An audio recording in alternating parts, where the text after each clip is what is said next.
Welcome to InkThinks. Not too long ago, Nintendo hit us with a big announcement.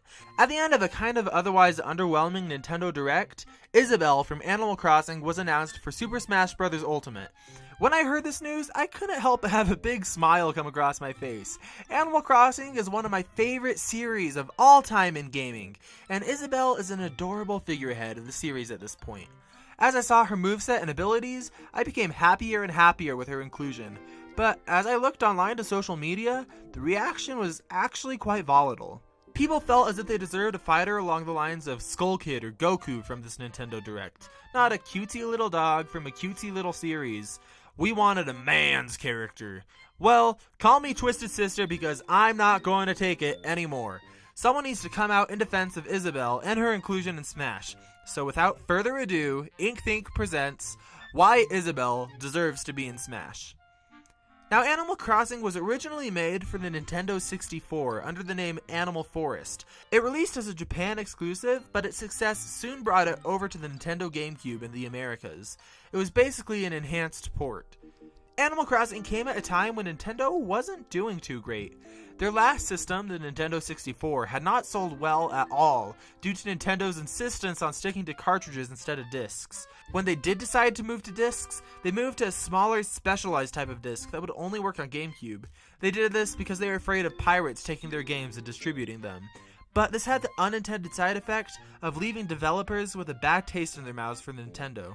The GameCube itself had underwhelming sales despite the variety of amazing games offered on it. Animal Crossing came at a time when Nintendo desperately needed another system seller, and it did just that. The series was a critical masterpiece, and in just a few short years it had sold 1.3 million copies and earned $43 million in the United States alone. The game has a unique style. It doesn't go for a straight dose of concentrated fun like Super Smash Bros. Or Mario Kart do. However, it provides a life simulator in a deeply immersive fantasy world that's both serene and somehow cathartic. The general gameplay at its core consists of taking out a loan for a house and then earning money to repay that loan and upgrade your house. Sounds like a blast, right? Well, for some reason in Animal Crossing, it is a blast. Further entries in the series expanded slightly on this by introducing concepts such as the mare mechanic in New Leaf, but at its heart, the game remained the same. It's tranquil, immersive, and peaceful. There were times growing up that I would have a stressful day at school, but it was made just a little bit better when I was able to come home and relax as I explored my little town and talked to my little animal friends. On a quick side note about those animal friends, can we talk about how fantastic the animals were in the GameCube version of the game? They could be the nicest, most lovable neighbors ever, but they weren't afraid to call you ugly and be rude, which I always thought was hilarious. Here, take a look at some of these, because it is pretty fantastic.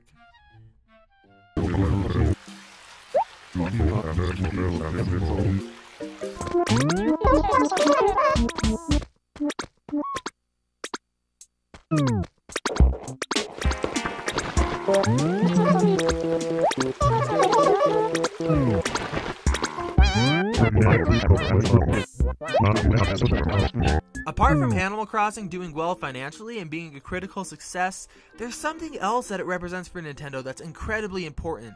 The Animal Crossing fanbase holds a larger percentage of the female demographic than any other Nintendo title by a large margin. According to former president of Nintendo, Satoru Iwata, 56% of all pre-orders for Animal Crossing New Leaf came from females. That is really unusual for Nintendo games.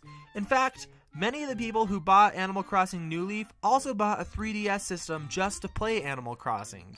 It's unclear what makes this game so appealing to females, but it definitely has a hold on them in a way that Nintendo has never really been able to replicate. In my opinion, this makes Animal Crossing an incredibly important game. It's what keeps a large portion of Nintendo's fanbase coming back to partake in the fun year after year. Animal Crossing was a big enough success and important enough to Nintendo's history that it definitely deserves 2 representations in Smash. This brings us to Isabelle.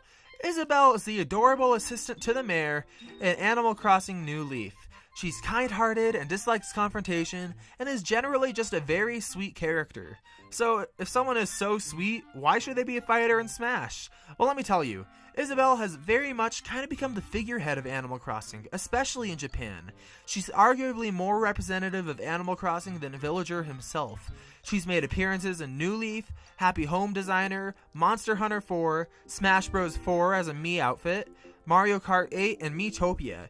She became a fan favorite and has a pretty large following. Now, some people were bitter that Isabelle was chosen to be a fighter over Tom Nook, who is as close as Animal Crossing has to an antagonist, and it would add to the whole heroes versus villain themes that seems to be going on. But I argue that Isabelle is the perfect Animal Crossing rep, because she embodies everything that makes Animal Crossing great. Animal Crossing is all about peace and seeing the world with a wide-eyed innocence. It's about doing things to help others in your town just so you can see their happy reaction. It's about working tirelessly in your community just to make it a better place. Isabelle represents all of these values, and her inclusion in Smash is Nintendo's way of putting the purest Animal Crossing experience that we can have into Super Smash Bros. Isabelle deserves a spot in the Super Smash Bros. Roster, and I, for one, am excited to see her included in the game. Let me know what you think in the comments below. Are you excited for Isabelle? Do you wish you got someone else? Now, keep in mind, I think we're going to get another Smash Direct coming up either next month or the month after, where they're going to release a fair amount of fighters. That's where we're going to get Geno and some of the bigger hitters. So, keeping that in mind, really let me know what you think about Isabelle. And until next time, stay smashing. Hey, speaking of doing something to make someone's day a little bit brighter, if you want to make my day a little bit brighter, please consider hitting that subscribe button. I'm almost to 100 subscribers, and that's super exciting to me. So seriously, thank you if you're still here, and thanks for sticking around.